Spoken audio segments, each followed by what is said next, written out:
Bueno, somos el grupo 2 y vamos a hablar dos temas: trabajo en equipo y comunicación en la organización. Voy a empezar hablando del tema comunicación en la organización. Comunicación está definida por Robbins como la transmisión de mensajes y el entendimiento de estos de acuerdo a la percepción del otro. Y dentro de este tema encontramos tres tipos de comunicación. La primera es la comunicación corporativa, que es una herramienta que enlaza a la organización con sus públicos, permitiendo mejorar la imagen empresarial y formar relaciones públicas. El segundo tipo de comunicación es la comunicación comercial, que se refiere a la organización con los clientes. Busca terminar el proceso de venta, ya bien sea de un producto o servicio.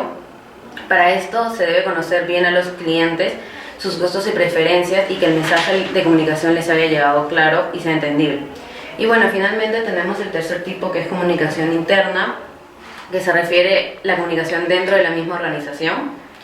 Esto busca mejorar la motivación, la satisfacción de los mismos trabajadores, incrementar su sentido de pertenencia a la organización. En este caso voy a dar un ejemplo que se refiere a la comunicación interna.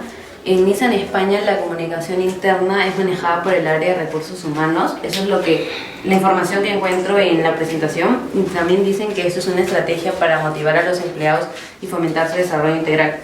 Buscando más en la web descubrimos que esto significa que han creado un grupo de WhatsApp integrando a todos, porque antes enviaban correos diarios, pero mucha gente no lee el correo o no posee un correo electrónico. Es lo que nos informa la noticia. Entonces, en ese grupo de WhatsApp cada día hablan de las capacitaciones, de si hay algún evento, de los logros obtenidos, y de esa forma todos los trabajadores se encuentran motivados. Por ejemplo, y también cuentan con diversos...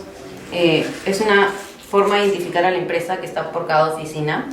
Y bueno, en el grupo de WhatsApp, por ejemplo, mencionaron que a veces cuando hacen reuniones por cumpleaños o están celebrando algo, mencionan: en la oficina tal hay un pequeño lunch, por favor no se olviden pasar. Y de esa forma todos se sienten conectados, y esto ha ayudado a que en los últimos 5 años en Nissan España la deserción laboral haya disminuido en un 5%. El segundo tema de la comunicación son los públicos, que se define según el autor Villafane en el año 2008 como los diferentes colectivos con los que la empresa se debe desarrollar a fin de desarrollar su imagen corporativa y sus estrategias de comunicación. Dentro de los públicos tenemos tres tipos. El primero son los estratégicos, que son con los que la empresa debe desarrollarse fundamentalmente. Por ejemplo, en el aula virtual tenemos un ejemplo de universidad. Nosotros vamos a aplicar el ejemplo de un hotel.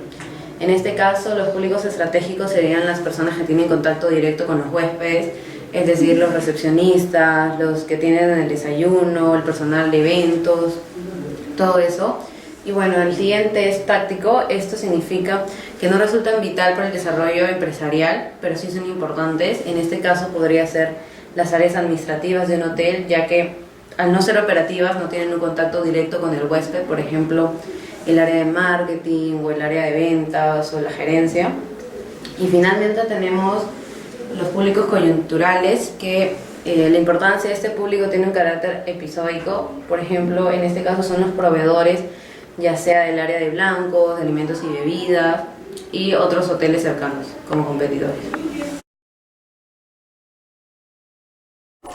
Yo voy a hablar sobre grupo versus equipo. Primero voy a empezar hablando sobre la definición de cada término para luego explicar la diferencia entre estos. En primer lugar, ¿qué es un grupo? Un grupo está conformado por 2 o más individuos que desarrollan roles específicos para lograr un objetivo particular de manera individual. Hay 2 tipos de grupos: los grupos formales y los grupos informales. Los grupos formales son los que están estructurados por la empresa. Por ejemplo, en un colegio están los grupos de profesores. Cada profesor busca un objetivo específico. Por ejemplo, el profesor de matemáticas busca que los alumnos aprendan matemáticas, el profesor de ciencias busca que los alumnos aprendan ciencias, y así consecutivamente, pero todos trabajan juntos. Los grupos informales son los que no están estructurados por la empresa y generalmente se desarrollan en los tiempos de ocio de los trabajadores para satisfacer necesidades sociales. Ahora voy a hablar sobre el equipo. El equipo está conformado por un número reducido de trabajadores que están comprometidos a desarrollar tareas para lograr objetivos en común. Y también tenemos 4 tipos de equipo, los que son para resolver problemas de trabajo autodirigido, los transfuncionales y los virtuales. Por ejemplo, en los equipos para resolver problemas podemos encontrar a los bomberos, ya que ellos trabajan juntos para salvar la vida de personas en un incendio. En los equipos autodirigidos son los que no tienen un líder, entonces podríamos ser nosotros en clase cuando trabajamos para realizar las infografías.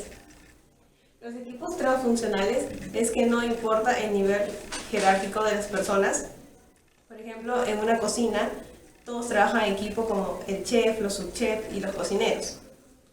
Y los equipos virtuales son los que las personas solo trabajan por medio virtual, es decir, solamente se comunican por Skype y por mails. Ahora hablaremos sobre las fases de creación del equipo, las cuales son 5 fases. En la fase 1, la cual es la fase de la formación, la clave es el conocimiento. Comienza con que un grupo de personas se reúne con el fin de formar un equipo de trabajo. Durante las primeras reuniones, el foco está en conocerse y entender las motivaciones y expectativas de cada uno de los miembros que conformarán el equipo, antes de enfatizar en sí en el trabajo mismo. Es decir, que en esta primera fase se establece el compromiso de los miembros con el equipo de trabajo. Tener claros los objetivos, así como seleccionar personal experta en liderazgo o trabajo en equipo, podrían ser algunas de las actividades que permiten acelerar el proceso de aceptación y creación de un equipo eficaz. Sin embargo, es imposible esperar resultados de inmediato.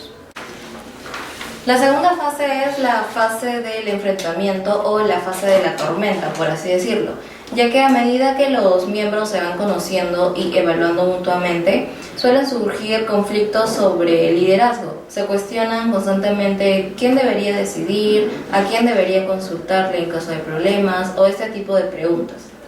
Es por ello que se debe evitar la creación de subgrupos, ya que pueden trabar los avances del equipo. Por ello, se debe apuntar a realizar actividades de fortalecimiento de equipo donde se aclaren e identifiquen los problemas centrales para el funcionamiento de los equipos. Crear un pensamiento de pertenencia por parte de los miembros. La tercera fase es la fase de la normalización, que es donde se logra superar las tormentas o los conflictos entre el equipo y se tienen en claro las reglas o claves para el funcionamiento del equipo, aun cuando estas no están explícitas. Es decir, que cada uno tiene claro cuál es el rol que debe cumplir. Asimismo, ya se sabe quién es el que lidera, cómo se debe trabajar, qué es lo que está permitido, qué no es lo que está permitido, de manera que esta etapa es la de cooperación y apoyo. La cuarta fase es la fase de la ejecución. En esta cuarta etapa, donde ya se tiene un rumbo claro y se superaron los conflictos de integración y se normalizó el equipo, inicia la productividad, donde se nota el empeño y energía que le ponen los miembros al trabajo. Se empieza a lograr cada meta en poco tiempo. Lo que parecía imposible o inalcanzable en las primeras etapas ya no se ve de esa manera. Los miembros trabajan tras la consecución de los objetivos. La última fase, que es la fase 5 de disolución, es la última fase donde el grupo ya ha logrado finalizar su tarea. Se alcanzaron los objetivos, se da el reconocimiento, satisfacción y disolución del equipo. En esta fase es básicamente la fase de la separación. Ya. Bueno, una vez que se conforma el equipo, el objetivo es que sea un equipo eficaz. Un equipo eficaz es aquel que logra coordinar de manera óptima el esfuerzo de sus componentes y logra funcionar de manera fluida y de forma compenetrada, y así llega a los objetivos impuestos por la dirección. El éxito de un equipo no es de casualidad ni de suerte, porque detrás de ello existe una serie de factores que llegan a la eficacia del equipo. Es por ello que investigadores trataron de crear un modelo del equipo eficaz para hacer una lista de los factores que son necesarios para hacer un equipo funcione de manera eficaz. Los componentes clave que desarrolla este modelo se agrupan en 4 categorías. La primera de ellas es la composición del equipo. Dentro de ella tenemos las aptitudes, que son las habilidades de los miembros, la personalidad, que es, aquí entra el modelo Big Five, porque un equipo que funcione bien tiene que tener extroversión y abertura a lo nuevo. En cuanto al tamaño, un equipo no puede estar compuesto por muchas personas, lo recomendable es de 7 a 9 personas. Y entre las preferencias, tienen que ser personas que estén dispuestas a trabajar en equipo y que no prefieran realizar las tareas individualmente.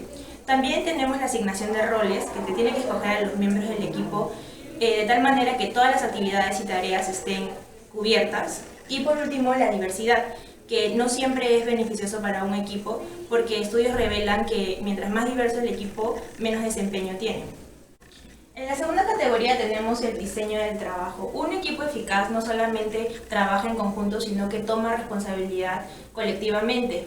El diseño del trabajo tiene que incluir la autonomía de los miembros, la variedad de las aptitudes, la identificación con la tarea y la significancia de la tarea. Todo esto motiva al equipo y aumenta la eficacia de los mismos. Ahora voy a hablar sobre los recursos y otras influencias del contexto. El primer factor son los recursos adecuados. Esto se refiere a que el número limitado de recursos disminuye el desempeño de los trabajadores, y por eso que una de las características principales de un buen trabajo en equipo es que la organización les brinda apoyo, y esto no necesariamente son de maquinaria de equipo, sino también de información adecuada, de empleados capacitados y motivación. Ya, el segundo factor es el liderazgo y estructura. Eso se refiere a que todos los miembros del equipo deben tener las tareas claras y la misma carga de trabajo. Un claro ejemplo es en la empresa Starbucks, donde se puede ver que cada barista tiene la misma carga de trabajo y todos tienen diferentes tareas. Por ejemplo, un barista puede hacer el café, también puede limpiar las mesas, mientras que se van turnando de puestos, y así cada uno tiene la misma carga de trabajo. El liderazgo y la estructura se puede dar por la administración o por los mismos miembros del equipo. El tercer factor es el clima de confianza. Es importante que los trabajadores tengan confianza entre sí mismos y con sus líderes.